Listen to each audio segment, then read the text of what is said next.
Sir అందరిలో గూడా ఒక రకమైన ఆనందం గనిపిస్తుంది ఈరోజు. ఎందుకో తెలీదు మరి. అంటే నిజంగానే మమత అంత భయంకరమైన ఆహ్, విధంగాను దాన్ని మన పశ్చిమ బెంగాల్‌ని తయారు చేసేసారా? ఈరోజు నిజంగానే ప్రజలేవో ఒక సంకెళ్ళ నుంచి బంధ విముక్తులైనట్టు ఫీల్ అవుతూ ఉన్నారని అనుకోవచ్చా? మీరేమంటారు?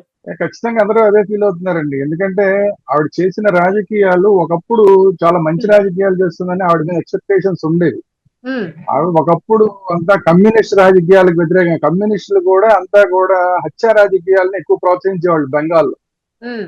అలాంటి హత్యా రాజకీయాలకు వ్యతిరేకంగా ఈవిడ నేను సింపుల్ గా బతుకుతాను, ఎక్కడా కూడా అవినీతి చెయ్యను అని చెప్పి ఒక నారచీర కట్టుకుని, హవాయి చెప్పులేసుకుని, హ్మ్. ఒక జోలి ఒకటి తగిలించి, సంచి లాంటిది ఒకటి తగిలించుకుని ఒక కామన్ మెన్ ఎలా ఉంటారో అలాగా ఆవిడ కామన్ ఉమెన్ ఎప్పుడైతే రోడ్ల మీదకి వచ్చిందో ఆవిడని నమ్మి అందరూ ప్రజలు ఓట్లేశారు. హ్మ్. అయితే రాను రాను ఏమైందంటే ఇంకా ఆవిడ కూడా గతంలో వాళ్ళు కమ్యూనిస్టులు ఎలా చేశారో ఈవిడ కూడా అలాగే హత్య రాజకీయాల వైపు మళ్ళీపోయి లేదంటే వాళ్ళని కంట్రోల్ చేయలేక అలాంటి పరిస్థితుల్లో వచ్చేసిన సందర్భంలో టోటల్ గా ముస్లింల మీదే ఆధారపడిపోయి ఓటింగ్ ముస్లింల మీద ఆధారపడిపోయి లేదంటే బంగ్లాదేశ్ నుంచి వచ్చిన వలసవాదుల మీద ఆధారపడిపోయి వాళ్ళందరికీ కూడా ఈ ఆధార్ కార్డులు ఇలాంటివన్నీ కూడా గుర్తింపు కార్డులు ఇచ్చేసి వాళ్ళందరినీ ఈ దేశంలో ఓటర్లాగా మార్చేసి ఇటువంటి దేశ వ్యతిరేకమైన రాజకీయాలు ఆవిడ చేయడం వల్ల నెమ్మది నెమ్మదిగా ఆవిడ మీద వ్యతిరేకత అనేది పెరిగిపోయింది. హ్మ్. అది కాకుండా బెంగాల్లో అసలు దుర్గా పూజని చేయనివ్వకపోవడం, హ్మ్. ఎందుకంటే దుర్గా పూజ అంటే ఆ ప్రాంతంలో ఎంత ఫేమస్ అనేది మనకు తెలుసు. అవును. అట్లాంటి దుర్గా పూజని చేయనివ్వకుండా అడ్డం పడడం, వాటి మీద రాళ్లు వేయించే కార్యక్రమాలు ఇలాంటివన్నీ చేయడం, ఇలాంటివన్నీ కూడా విసుగు తెప్పించేసినాయి. హిందువులకి విసుగు తెప్పించేసినాయి. హ్మ్.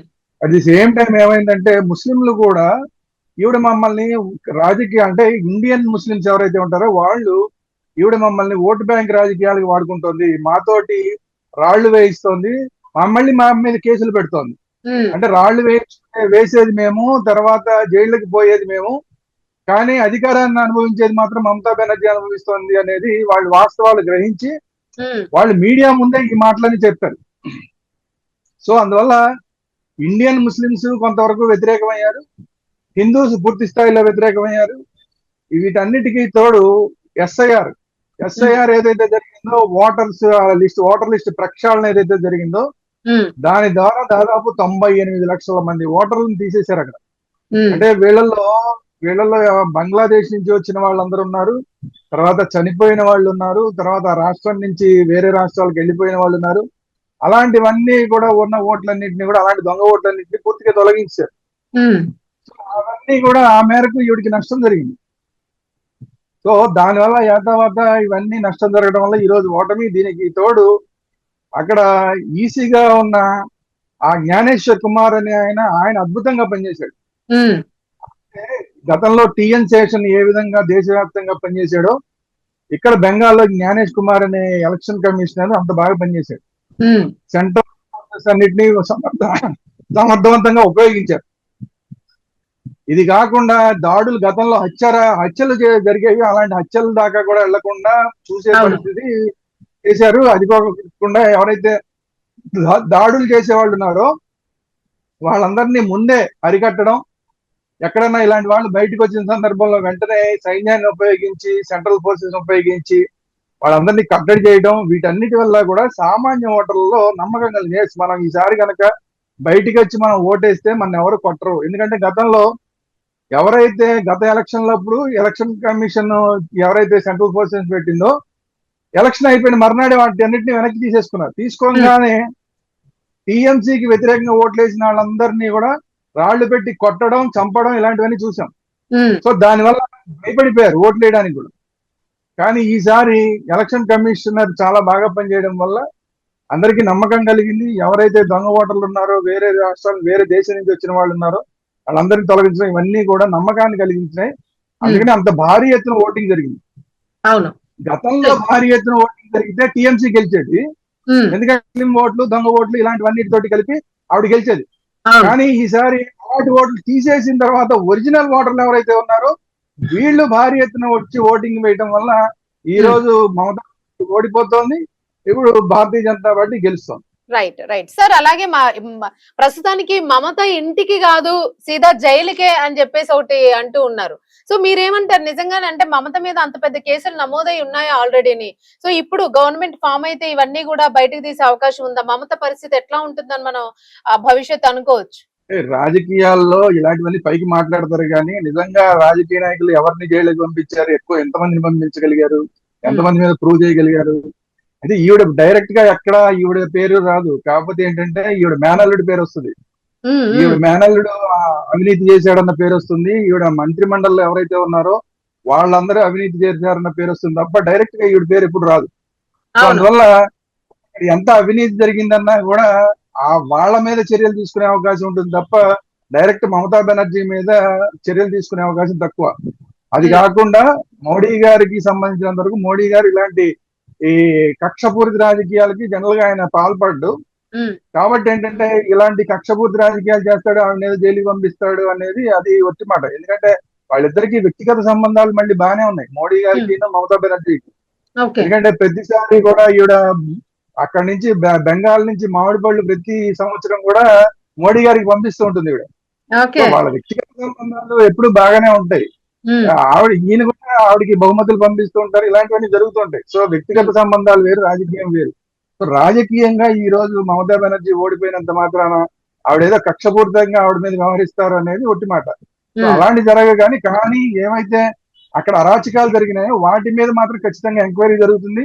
ఉమ్, అలాగే ఒక కాలేజీలో, మెడికల్ కాలేజీలో ఒక రేప్ సంఘటన డాక్టర్. జరిగింది. అవును. దాంట్లో చాలా మంది తప్పించే ప్రయత్నాలు జరిగినాయి. ఇప్పుడు అవన్నీ కూడా తిరగతోడి వాళ్ళని కట్టడానికి పంపించే కార్యక్రమం జరుగుతుంది. అందులో ఉమ్, బాధితురాలు ఎవరైతే ఉందో ఒక బాధితురాలని, ఇలాంటి రేప్ సంఘటనలో బాధితురాలని భారతీయ జనతా పార్టీ క్యాండిడేట్ గా కూడా నిలబెట్టింది. ఉమ్, ఆవిడ కూడా మరి గెలుస్తుంది అనుకుంటా బహుశా ఈసారి. So okay. ఇలాంటివన్నీ ఉన్నాయి. కాకపోతే ఏంటంటే కక్షపూర్తి రాజకీయాలకి వెళ్ళి మమతా బెనర్జీని అరెస్ట్ చేస్తారు అనేది ఒట్టి మాట. కాకపోతే ఉమ్, అక్కడ జరిగిన ఏవైతే పొరపాట్లు జరిగినాయో, ఏవైతే ఆ స్కామ్లు జరిగినాయో వాటన్నిటి మీద మాత్రం ఖచ్చితంగా ఎంక్వైరీ జరుగుతుంది. ఉమ్, వాటికి మమతా బెనర్జీని బాధ్యులు చేస్తారని నేనైతే అనుకోవట్లేదు. కింద వాళ్ళు ఎవరో మంత్రులు కానీ లేదంటే మమతా బెనర్జీ మేనల్లు ఎవరైతే ఉన్నారో అతని వరకు అయితే రావచ్చు. ఓకే. ఓకే. Right sir. మొత్తానికైతే ఆహ్, ఓవరాల్ గా బీజేపీ కౌంటింగ్ చూసుకుంటే మాత్రం చాలా హైయెస్ట్ గానే ఉంది.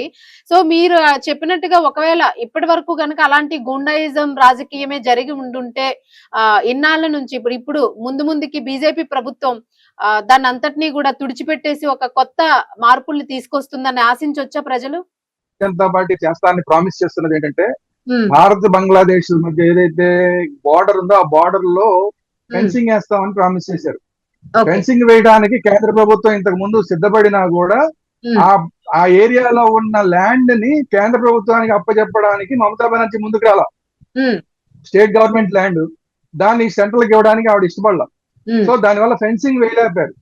కాబట్టి ఇప్పుడు ఇమ్మీడియట్ గా భారతీయ జనతా పార్టీ ప్రభుత్వం వస్తుంది, కేంద్రంలో కూడా భారతీయ జనతా పార్టీ ప్రభుత్వం ఉంది. కాబట్టి ఖచ్చితంగా ఆ బార్డర్ లో ఫెన్సింగ్ అనేది ఖచ్చితంగా జరుగుతుంది. ఈ లోపు ఆ ఫెన్సింగ్ వేసే లోపే ఎవరైతే ఈ దేశంలో ఉన్న బంగ్లాదేశ్ నుంచి వచ్చిన రోహింగ్యాలు కానీ ముస్లింలు కానీ ఉన్నారో హ్మ్. వాళ్ళందరినీ పూర్తి స్థాయిలో తరిమేసే కార్యక్రమం జరుగుతుంది.